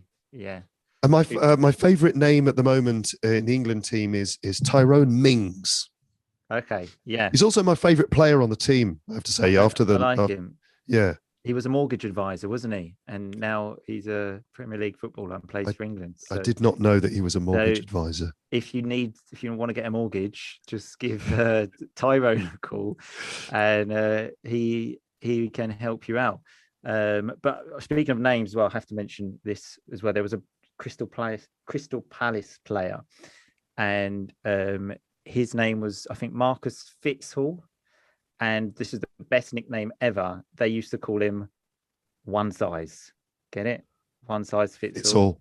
One size fits all. That's such a great nickname. That is good. That is good, isn't it? That is very good. Yeah. Indeed. Bonus question. Who do you look like? Which international footballer do you look like the most? I mean, this is easy for me, isn't it? Martin, who do you think? Yeah. Okay, wait. Who do you think my listeners and commenters in YouTube videos, who do they say I look like? Well, I've got two that come into my footballers. Go on. One, I think, was Monreal that played for Arsenal, right? The left back. I think you look like him. And the other one, I suppose, is Modric. Right. Modric, yeah. Look at Modric. My cousin texted me the other day saying, "Oh, another one I think you look like, Jordan Pickford." No, I don't see it that much myself. I don't see that. But Monreal, I don't know what his Nacho Monreal, yeah. Nacho Monreal is separated at birth, I tell you. Really? Okay. Yeah. What about Martin and Zdenek then? I mean, have you ever? I don't know if anyone has ever compared you to a footballer. I have been compared a few times. I mean, I don't like to say it because it makes it sound like I'm boasting about myself, because this person is much, much better looking than me. And I think we don't look anything alike. We just both have long hair and a beard, which is George Best. Oh, yeah. But I actually don't think we look anything alike. Everyone just says that because I have long hair and a beard like George Best. And like I said, he was much, I think he was the only person I think I heard to sleep with two Miss Worlds. So that's the kind of standard we're talking about. So I don't like to say that because I don't want people to think I'm saying I look like George Best, because I don't think, but that's the one I've heard. Yeah, I think maybe if George Best had had a child with Frank Zappa, then maybe. I saw George Best once in a pub, unsurprisingly. With Wayne Rooney. Yeah, I saw George Best in a pub, but it was like in train stations in England, they have pubs that are part of the train station. He was in the pub that is part of the train station of Liverpool Street Station, I think it was, or one of the main London stations. So many times. Is it Liverpool Street Station? No, or Paddington? It was Paddington Station, actually. Makes you feel a bit better. Yeah. So there's a pub that is sort of part of the station, And I went in there for a pint with a friend of mine, and George Best was in the pub, sitting alone at a table with a large glass of what looked like Chardonnay or something, like a large glass of white wine. And he was sitting there staring into the middle distance, staring into the void over his glass of wine at like 2 p.m. on a Tuesday afternoon or something. And there was a little shake as well. He was like shaking with his glass of wine there in a very unglamorous pub. And my friend went to he couldn't stop himself. He went over for his interview, and George was very nice and very gracious, and he gave him the interview and was very nice about it and stuff. And yes, but George Best. Yes. What about Zdenek? Has anyone ever compared you to a footballer? Well, back in the day when I actually had some hair, people used to say that I looked a bit like Pavel Nedved, but unfortunately, I don't have much hair left. And there are not that many. I'm not bald or anything, but it's just I have much less hair on my forehead, right? So it's difficult to find. I don't know if you have got any ideas, but personally, I doubt there is anybody remotely similar to the way I look. Nothing is coming to me now. What about you, Martin? Well, I'm thinking of hairstyle. I remember when he played in England, Attilio Lombardo. I don't know if you know him. He played for Sampdoria. That's the only one I can think of. But this is coronavirus hairstyle, by the way, because I haven't been to a hairdresser's for like, I can't remember how long. So, so at some point when the hair was too long, I just took the shaving machine. I shaved my entire head, and then I did it like twice during the pandemic. And this is it. Like this is. I'm definitely not at my best at the moment. Yeah. I think we've all got the coronavirus lockdown haircuts in. Although Martin, I mean, this is just your normal look, isn't it? Yeah. No, I went to a hairdresser's. I don't know, probably a couple of weeks ago. They're open. Wait, sorry. Say that again. I know it sounds strange, but yeah. Martin, listeners, Martin has got a full head of hair like a lion, like a lion that has not been to the hairdressers for a few weeks. And you actually got it cut a couple of weeks ago. Yeah. I mean, before it was actually like much longer. Although I should say my hairline is probably a bit similar to Zdenek's actually. But I'm just lucky I've got very thick hair, and I just try to cover up these. I mean, I don't know if you can see, like, so look, my hair actually starts here, but like, can you already see like there? That's quite a big difference there, and it probably even goes back a bit further. So it's all just like an illusion, really. You know, like those Lego men where you just like take off the hair and you just sort of like, I've got that. I just got like just click my hair on. Yes. That's the real. What it really is, yeah. I would comment on my hair, but there isn't time. So what about, serious question now. What do you think about and by the way, I'm going to ask you this question, and then I'm going to mute my microphone, go off camera, and I'm going to blow my nose. Okay. And I'll do it even though I'm now saying it, but I will be very discreet about it. So if I disappear from the frame, keep talking. Okay. Everything's okay. I'm just clearing my nasal cavities. All right. So here comes the question. What do you think? It's a double question. What do you think about the refereeing style? What do you think about the refereeing style so far? And how about VAR?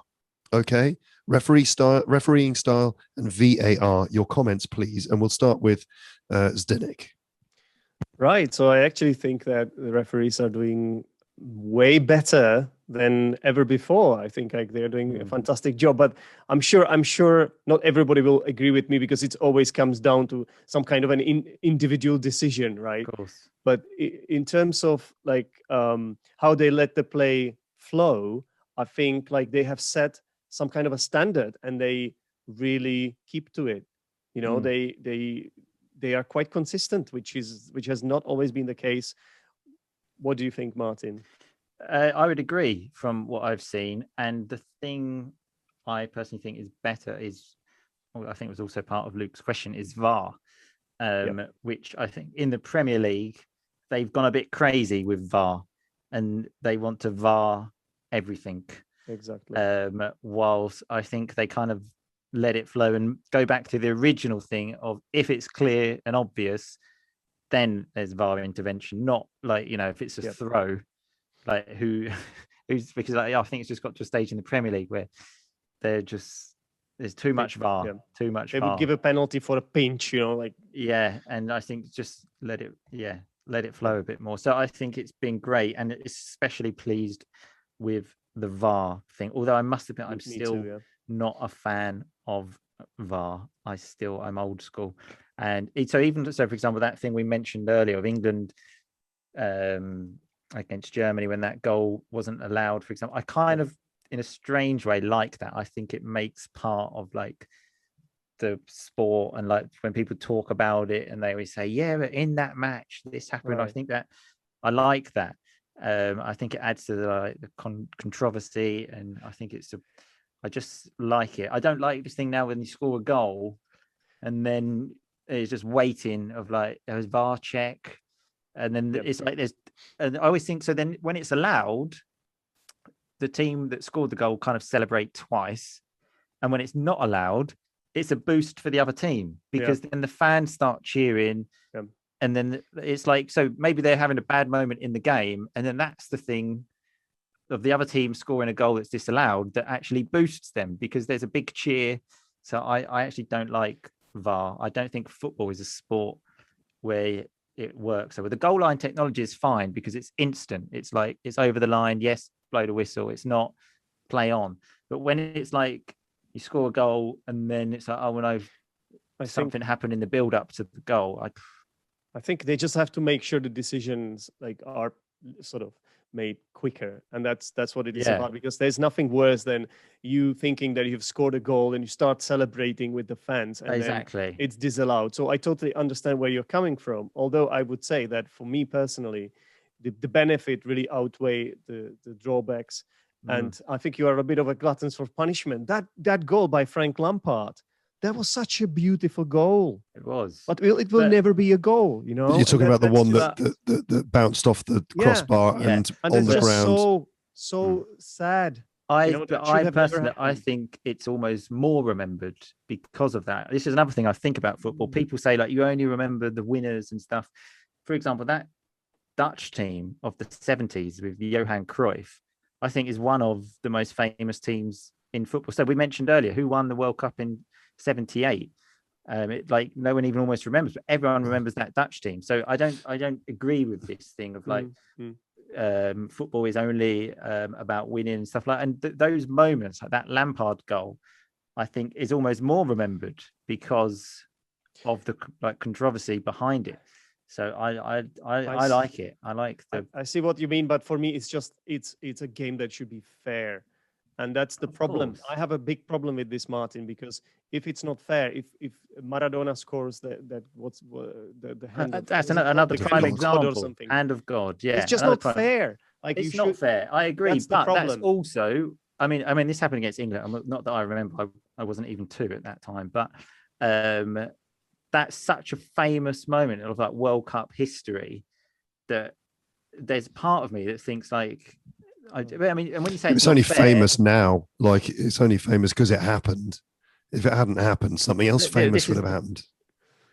Possibly, but I don't think it would have been like everyone would have been talking about the VAR decision, like in that moment. I don't think everyone would have said like, oh. So wait a minute, Martin. Hold on a minute. Your desire for drama and spectacle outweighs your respect for the rules of the game. So first of all, I'm a football fan before anything, and I just think for the beauty of this spectacle of the sport, which brings people to the stadium, the thrill of like it's just that waiting after the goal and stuff like that. I just think, and when you say not fair, of course that wasn't fair and stuff. It's cheating, but it was fair in the sense that there was a referee there. I don't think the referee thought he scored with his hand, I'm going to give that goal. He just made a mistake, which happens. And that's the thing about VAR anyway, is a lot of it is opinion anyway. Sometimes if it's a penalty or not a penalty, it's still a matter of opinion. So it's not black and white. If that's the good thing about goal line technology, it's over the line, it's a goal, end of discussion. Yeah. Whilst with With more or fouls, less everything else with fouls, even offside. You've got that tiny little line, and it's like, Yeah, no, but his armpits offside. Yeah. And Well, as long as they don't show it, because what they did in the Premiership this year, that they showed it, and then like they show that the referee was not sure that he runs to the screen at the halfway line, and it's just a 3 minutes of nothing. Nobody's doing anything, and exactly. it's ridiculous. So I think understand I think there is drama and suspense in that moment. So what I've noticed, and correct me if I'm wrong, this year or now, is what they do is, especially when someone scores a goal which is then denied because there's an offside ruling, Chalked off is chalked off, right? Which so there is drama in that. The goal is scored, the people celebrate, and then the camera cuts to one linesman who's got his. There's always the camera cuts to a linesman, and it's like, oh, he's offside. But that's drama. But anyway, what was I going to say? Oh yeah, I was just going to say, Martin, I feel like maybe your Roman roots are coming through here, in the sense that your desire for spectacle for me sort of harks back to the days of the Colosseum, where what you want is just a crowd pleasing moment of drama, regardless of the moral considerations of fairness that Zdenek and I clearly, to be honest, respect. I always think about it in a sense of, what would I say if I were playing? Because I've played football all my life, and this is just the worst that could happen to you. You score a goal, it's disallowed, and it's a clear goal. And even in the day and age when we have the cameras, that's ridiculous, right? They were cameras there. Everybody on TV, everyone. It was the referee was the only person that didn't see that goal, the Frank Lampard goal. You know, it's just. I think we can't go back on VAR now, Martin. I agree with that. I think it would be difficult to go back now. I'm just stating my opinion of I didn't want to go there in the first place. And I think, certainly my interest, especially with COVID, no fans, I think all of these things that you're just taking away from the game and now there's VAR, there's the stopping and starting. I just think it's just it's just not what it was when I was a child. I just taking away from the game. What are you talking about? So what are they taking away from it? Just I think the flowing nature of the game. it's just I just don't like it. Do you know what's the worst, Martin? I see what you mean. Do you know what's the worst? When a referee knows it was an offside. Do you know what's the worst? When a referee knows that it's an offside, and then they just let the game play out because there is this weird recommendation to let the action clearly offside. You're watching the match and he knows it offside, and the referee knows it, and everyone does. And he's about to raise the flag, but he doesn't do it until that's finished. Can I say something there? That is for the spectacle, but the ball is played through. The striker is offside, and the linesman raises his flag. The referee doesn't blow his whistle for the offside. He lets the play continue. The goal is scored. No. They celebrate. No, hold on, but that's not what you're talking about. But no, it is. But the linesman doesn't raise his flag. The linesman raises his flag when the goal is scored. After the fact. And that's a recommendation. That's a recommendation. And the reason they do it is because what if the linesman gets it wrong? So it's like let's be safe rather than sorry. But what it does is that the players don't know whether they should. Because the players themselves know it sometimes, and it's just so ridiculous. And it's kind of like your false. I've seen that even like when supporting whoever's been playing my team, and then it's kind of like you're half supporting the team there because maybe they're like clean through on goal, but you're kind of thinking, well, I kind of know he's offside, so he's going to score this goal. I'm going to half celebrate, and then I suppose we'll have to look at VAR. So I just think it's just taken away from what we perfectly described as the beautiful game. I think the beautiful game is now less beautiful. I think the beautiful game is now like the pretty good looking game. Like it's not to the same level because of, I mean, the COVID thing, obviously that was something that they couldn't do anything about. So that's changed that. But the VAR, I think it's taken away. Okay, that's enough for that. I'm not just cutting you off, Martin, because I disagree with you, but I need order. I need to be order. That's yeah, fine. I am happy John to be Burkow. shut up. Order, I'm order. happy to be shut up. Yellow card. Viewers, listeners, of course, you are free to share your opinions. Please do. I'm interested. What other people? Am I the only one? Leave your comments in the comments section. Do you think that VAR is a force for good or not? And yeah, I mean, you can leave your opinions. They are purely academic at this stage because we're not going to get rid of VAR. I don't know if FIFA are watching. I don't know. Yeah, but feel free to have the pointless debate if you like to. Exactly. Yes. Okay. All right. I think we're maybe beyond 90 minutes at this stage, and we haven't talked about England versus the Czech Republic. So this will be our the concluding part of this conversation. So England versus the Czech Republic, your predictions, please. And don't say 2-1, because 2-1 is always the scoreline that people give when they don't know. But anyway, what do you reckon? England versus the Czech Republic, who will win? How disappointing will England be? Zdenek, you can go first. Well, first of all, we should say there's a bit of context as always. So after 2 matches, both teams have 4 points, right? And the best position out of all 4 teams. So the Czech Republic are in the lead because of the goal difference. Yeah, we've got a better score at the moment. But so if we draw, we are the top of the group. And the problem, there is one thing that we need to say, is that because of the lineup, the winner of the group will play the second place in the group of death, where we Germany, have Germany, France, Portugal, yeah. and France, and also Hungary, who are not yet out either, and they are the underdogs, but they actually are the only team that play a home match with the full stadium. Yeah. Everybody is allowed to, like all the spectators are allowed to be in, so 100% capacity. So they are crazy. They want it. They really want it. They really want it as France. well. He says, setting up a joke. I They really want it. You could They say really want it. Yeah. They are. You Hungry. could say that they were hungry for victory. So okay, carry on, Zdenek. Oh, sorry. The point I'm trying to make is, do you really want to win this group? There are so many speculations around this that it might not actually be the best to win it, but you can't possibly admit it. Nobody's going to admit it. All the managers, like both managers are going to say, or all the players are going to say, we're definitely playing to win. We don't want to let our fans down and all that. But to be honest, it's actually better to finish second.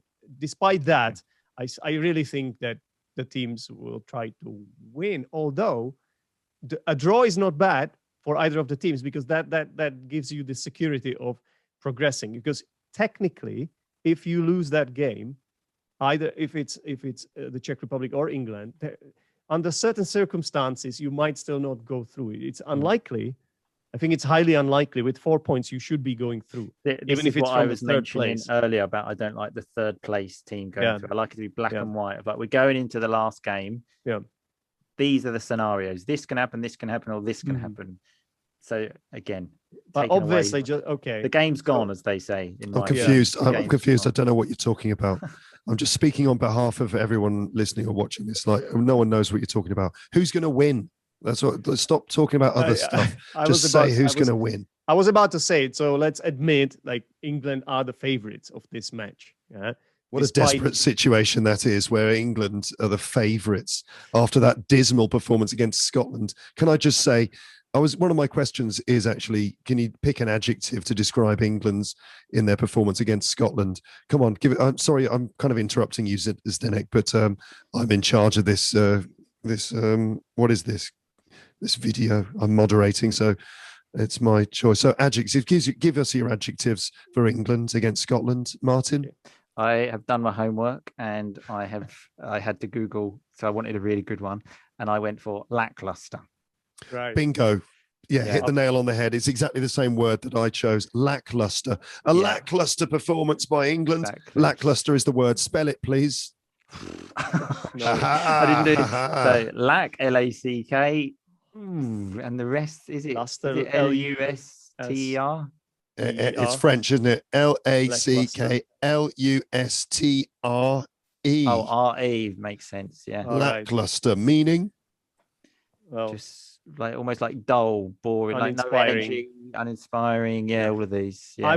I would add another one, insipid, which is lacking in flavor, and it's the same thing pretty much. Nice. insipid, like just a glass of water, but not as good as a glass of water, because at least the glass of water refreshes you and allows you to survive. I mean, I suppose England did survive against Scotland, you know, so they were like a glass of water. There was just no flavor and no enjoyment. Unlike, It was disappointing. yeah, absolutely. I mean, the lack of creativity on display was quite stunning at times. But I mean, we talk all about England, about how crap they were, about how they failed completely to do anything interesting just outside the penalty box. There was almost no penetration of the penalty box at all. But you know, maybe we need to give some credit to Scotland, that they played well, that they completely shut England down. That was something that almost angered me, because I thought it was quite clear to see the Scottish players were more basically up for it. They were more motivated. And that kind of hurt me, because I thought the England players should be up for this as well. Isn't this something I would say most pundits expected that, because it's a derby. There is some sort of historical context to this, right? I expected both teams to be up for it, not just one, though. I know, but it's always the Scots who want to become independent. I think it's also to do with historical context, to be honest. Yeah, of course it is. I think what I heard is that if there is one team that England don't want to play, it's Scotland. You know, like you would rather play any other team than Scotland. I mean, if we let's say we were to get to the final and they said to me, "Do you want to play Scotland or France?" Yeah, I mean, I would definitely want Scotland. The reason we don't want to play Scotland is just because the of fear the of quality, losing would quality be difference, right? The quality difference. No, just because if you lose that match, it's just like, oh my god, like it would just be awful. Like I've got a few Scottish friends, and they would just not let me forget about it. So that would be the worry. And the threat of violence as well is a factor. Like we don't want to play Scotland just because we're scared of them. We're scared of the fans. Have you ever met a large group of Scottish people as an English person? It's quite a frightening prospect. That's why England don't want to play Scotland. They're just scared of getting headbutted. I'm joking, of course, you know, about the Scottish people. They're only a little bit like that. But you know what? I'm quite glad actually that even Scotland, they have a decent chance of getting through. I like it. I like it's what's making this interesting. If they beat Croatia, they can make it. Honourable mention to Wales here, our neighbours, our friends, the Welsh, who are through, are they not? They are. Second. They're well done. Second in their group here. They finished second in their group, and it looks like they're going to go on to play who? Finland. It's hard. I don't think it's given yet. But they are playing. Potentially, they have a good game ahead of them. I understand. They just got to semi-finals in the last Euros, didn't they? Yeah, they're doing really well, considering like how few people live in Wales compared. Like it's like an underdog story kind of thing, isn't it? It's always nice. Of course, as an English person, I made the point of stating that the Welsh are our friends in the context of Scottish, the presence of the Scottish here. It's like, no, we're friends with these. Yeah, they're ours. We're claiming Wales. Okay, Scotland. All right. Yeah. Like the poor Wales. See, I was still, certainly in the last Euros when they got to the semi-finals, I was thinking, I really hope they don't get to the final, because if they get to a final before England do, like in my lifetime, I would be pretty gutted by that. So. Yeah. So what do you guys think? What's your prediction about this match then? I think that we've got to play better than we did against Scotland. The only way is up. Yeah. I think there's. I mean, I hope that Gareth Southgate is actually a good manager, because it's still not proven that he's any good. I mean, he's quite a good. What's the word for it? Statesman. if you like. Yeah, Like that's a good word, to describe him. The statement that he made about racism and all that stuff, that's very good. He's quite media friendly. Definitely. And all that sort of thing. But does he have the actual class as a manager? We don't know, because it's yet to be proven. In the World Cup, we had an easy ride, arguably, to the semi-finals with some slightly easier teams to get there. But so let's see if Southgate has got some class and some depth in him as a manager. He will be getting angry. I hope that he got angry with the team. Here's what I want, from England. I want more passion. I want more risk. I want more creativity. I want less conservatism. Sounds like the beginning of Football's Coming Home. Like the beginning of the song. Because I know they can play, all right? Because I remember creative enough, 3 lines on this. No, I do. I think that we need to just take a few more risks, and now maybe because it was Scotland, it's just different. That's a unique match for England for some of the reasons that we've given, and that the Scottish team closed us down, shut us down, and the fans in the stadium scared us with their kilts. I mean, it's frightening. Tops off. Yeah, it's frightening. They've got kilts on. Like, what are they wearing under the kilts? Exactly. Nothing. It's the unknown, the fear of the unknown. Yeah. But what I want is more creativity and taking more risks, please, England. And if you're going to lose, at least lose in style. And I want, okay, you can give us your opinions now. I've spoken enough. What do you think, Martin? I mean, I haven't actually seen the Czech Republic play like the full match. Yeah, I've seen like the highlights and stuff. So I can't say I'm particularly sure. The one thing that worries me the most, though, and this happens quite a lot, is England have gone into this tournament, and I'm sure Southgate doesn't know what his best team is. And this is the worrying thing. And nobody knows, because then it's kind of like you get to like 60 minutes, then they kind of like change it up a bit. And I think that's the problem. When the starting 11 is quite clear, it's like, okay, I want these players. So I don't think he knows. This is the problem. So I think I'm just not ruling out the possibility of another disappointment. As an English supporter, obviously having so many years of hurt, I'm kind of preparing myself for that, and anything else is a bonus. We mentioned this, I think, in our pre-podcast chat, of my kind of philosophy of life is set expectations low, and anything else is a bonus. So that's, especially as an England fan, I think that's the best kind of like attitude. So my kind of thought is we're going to get knocked out, and then anything above that is a bonus, really. Although it shouldn't happen. You see, this match, I think it shouldn't matter too much. Hopefully both teams will progress, and it's like a win-win. Yeah, if you win, you will be feeling good about yourselves, like your team. But then you're gonna play Germany or France. You don't want that. But I think maybe we need a lift, though. That's the thing. If England get beat, like already now, like after the Scotland game, the kind of, I mean, this is all it takes. After the Croatia game, everyone's like, oh, we beat like the World Cup finalists. This is great. And then didn't even lose, actually drew.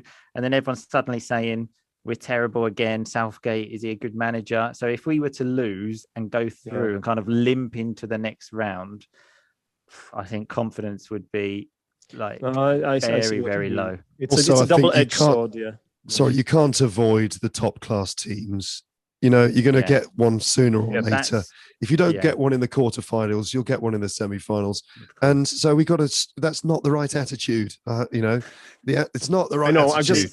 I only said it because everybody is saying it. Like all the pundits, everybody's talking about it. I'm not talking about your attitude. I'm just saying that for it. Yeah, as you say, everyone is saying this. It's a commonly held view of like, oh, we should try and draw this game because we don't want to play a difficult team. This is like, can we just play, enjoy playing, try and score more goals than the other team? Because don't forget, that's the idea. Yes. Just put the ball in the goal. All right, that's it. That's my statement, guys. Just put that ball in that net as many times as possible and stop the others from doing it. That's it.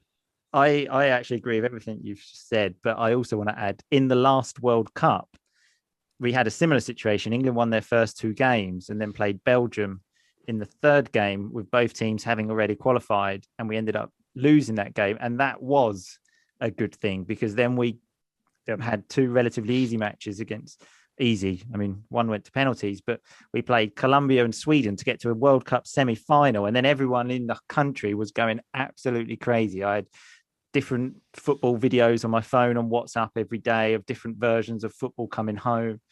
Because everyone was just getting so carried away. Yeah, it was really annoying, wasn't it? Yeah. Also, I must admit, some of them, that was one of the best periods of my life, I think, seeing England get to a semi-final of a World Cup. Oh, wow.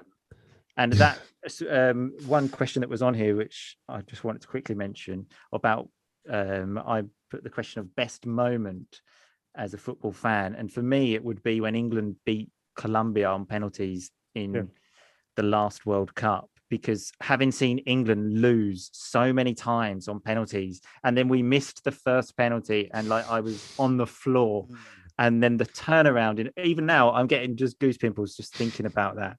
That was such a great moment. Luckily, actually, someone actually filmed that as well. I was in a kind of like sophisticated bar in Italy, and everyone was just sitting down. No, I don't believe it. Everyone, it was like sitting outdoors kind of vibe, having something to eat. Everyone wasn't really that bothered. And then someone was obviously filming it. And then you can just see me as he was filming the screen. The penalty goes in, and then you just see Mud running towards the screen and punching the screen. It wasn't like a real screen. It was like, you know, when you project the screen on the thing. And just going absolutely mental. And sometimes if I'm feeling down, I just watch that video to try and just keep that emotion inside me. Pep yourself up. Exactly. That's when you lifted the curse.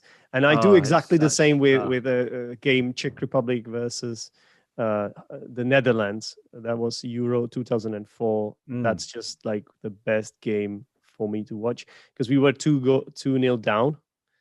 And then we managed to turn it around, and it was a group stage match. Okay.